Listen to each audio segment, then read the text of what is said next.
Hi, it's Phil Lindsay here, Peep Magazine. We're here at Raint Meadows. We're here with Glenn the Hammerfoot.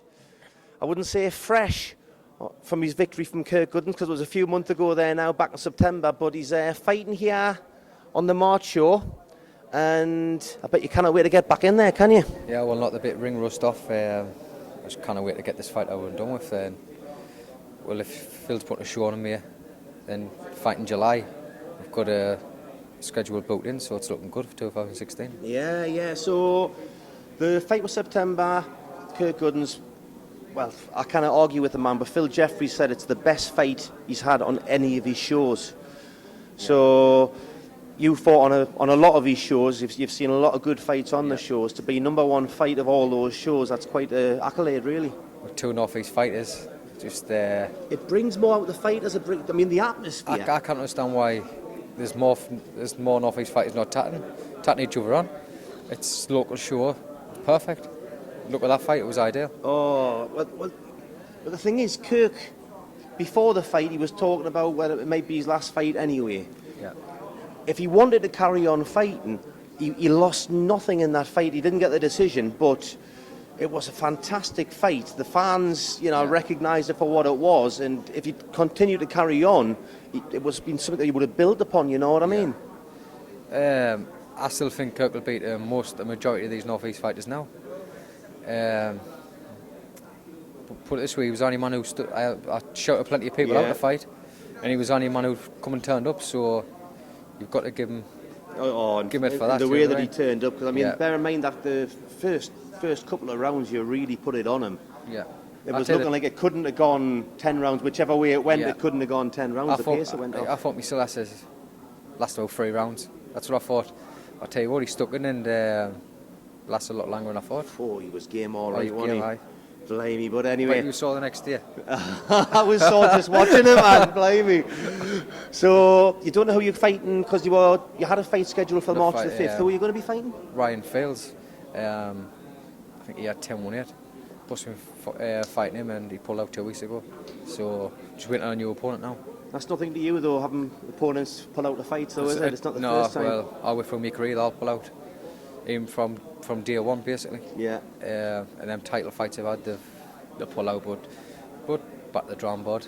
I wouldn't get in the first place, but you don't mind pulling out. But obviously one of the big announcements over the last couple of months was you're going to be fighting Lee Mould in July at the Summer Rumble. Yeah, we're fighting Lee Mould Stadium Light Show. 2 local lads again. Just lives a mile up the road from where I live. So be a good North-East fight.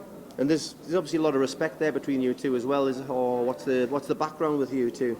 Not really, but for me, he's not in the same league. There's leagues. I'm Premier League. I think he's in the 2nd division. But he's coming to make himself a few quid, so we'll see what he fetches. Oh, that's fighting talk for you.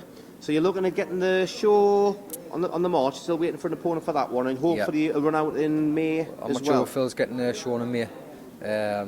He normally does when he says he's going to do one, doesn't he? Yeah, March, May, July. That's when he'll be fighting. And after I get all these out the way, like get Lee Mould done, dusted with, I want to be looking for these big title fights now at light welterweight. I was good. Well, you read my mind there. I was going to say because he'll be fighting Lee at welterweight. Is that right? Or is it light welterweight, not? Is it light welterweight? I think it is. Because he was light welterweight. I went up to welterweight to fight Craig Dixon, didn't he? Yeah. And then he was talking about going back to light welter. So the fight is going to be at light welter. Yeah. Well, we've never discussed it, but I think it probably is because I need to be at that weight to be fighting for titles. So that's the weight I want 2016 to finish. You know what I mean? When I was coming down here towards the press, I was actually asking Phil Jeffries if you actually are going to be campaigning at light welter or the welter. So that is good because I think if you can make the weight, as long as you're not. See, we've got to be fighting often. It's like we need more shows, and like it's the first time we've ever been like booked in. But it's fight more often and not having guys pull out of the fights at the last minute, so you kind of get replacements or the right replacements at least. Yeah. I don't think Lee Mould will pull out. Hopefully not. We'll be an North-East fight and just lives a mile up the road, so we'll have a good fan base. So look at the Stadium of Light.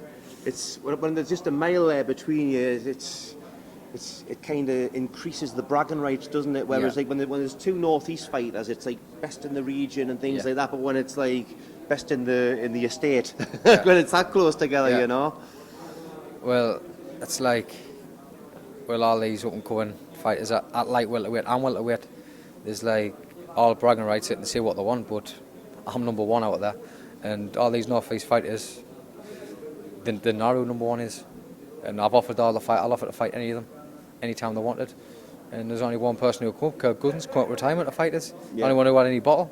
And the rest of them, keyboard warriors. That's what I call them. See plenty on these websites, and when it comes to fighting, they don't want to know. Aye. So, but light welterweight in the northeast, not a problem with any of them. Is that laying down the gauntlet? Yeah, definitely. There we go. Into the camera, there we go. Light welterweight in the northeast, fighting all comers. Not in the northeast, in England. And beyond? Yeah, guaranteed. Light welterweight now though. Yeah, light welterweight. You're going to make it regular fights, fighting weight. Yeah. Regular fighting, because one of the key things is, I mean, I keep going on about previous conversations and stuff, but I think with the Sam Eglinton fight, he'd had 3 title fights before that. And I'm not saying you would have won, you would have beat him, because we don't know and all different things, but you would have been a lot better prepared if you'd had more regular fights at a good competitive level, because the opponents that you had were taking over fights just to keep you in the ring. Yeah. But the problem with the taking over fights is you can get complacent with that. See, every time I've been ready, they pull out. So I jumped at the gun a bit at boxing, like wasn't with plenty of fitness, but wasn't provided in big hard fights. Yeah. And tried to throw with my hand, but there's no excuse. He beat us fair and square. Easy as that. Just come at light welterweight and get on. Yeah. Well, there we go. Well, Glenn Foot will be doing some follow up before the show, Cheers, but man. Glenn Foot, the Hammer. Thanks a lot. He's coming after you. Always quality, mate.